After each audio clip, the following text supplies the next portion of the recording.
DJ Jain Singh बाबू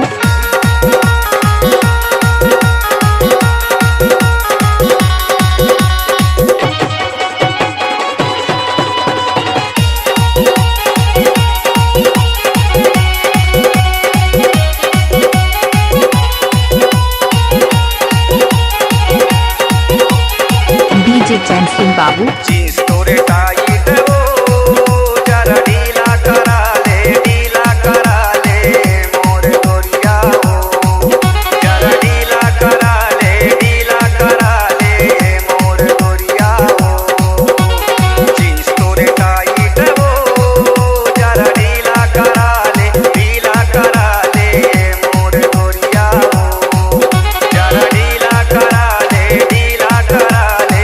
मोर गोरिया हो।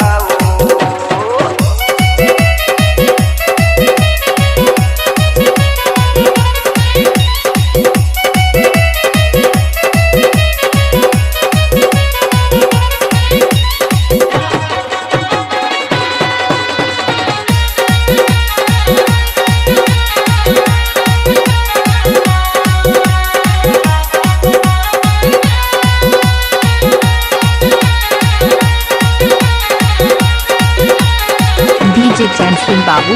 जल्दी से जरा ढीला करा ले फंसे हवे तोर कमरिया में फंसे हवे तोर कमरिया में फंसे हवे तोर कमरिया में धीरे धीरे ऊपर चढ़त ही कसे हवे तोर जंगिया में कसे हवे तोर जंगिया में चीन से बेसाई जबो हे गुलगुल चीन से बेसाई जबो जरा ढीला करा ले मोर गोरिया हो जरा ढीला करा ले मोर गोरिया हो।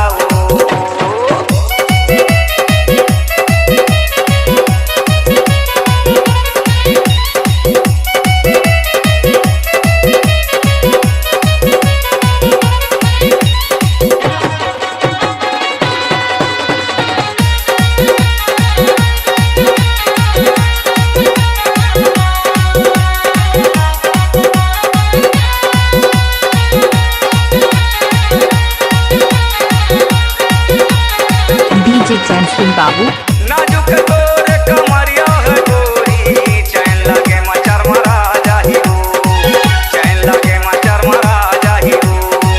चैन लगे मचर मरा जाही हो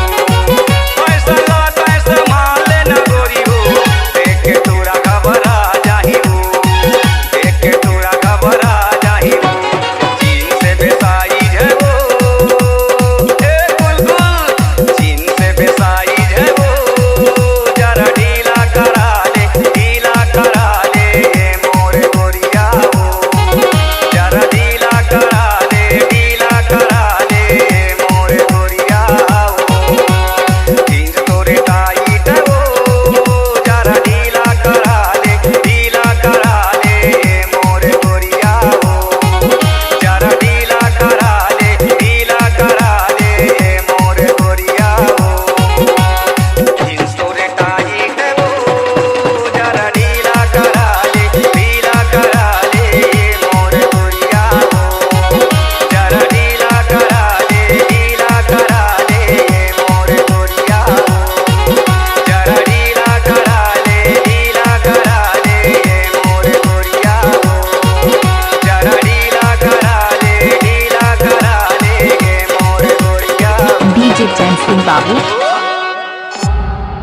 C-Log Digital Recording Studio, Korba. Contact number 9907119215.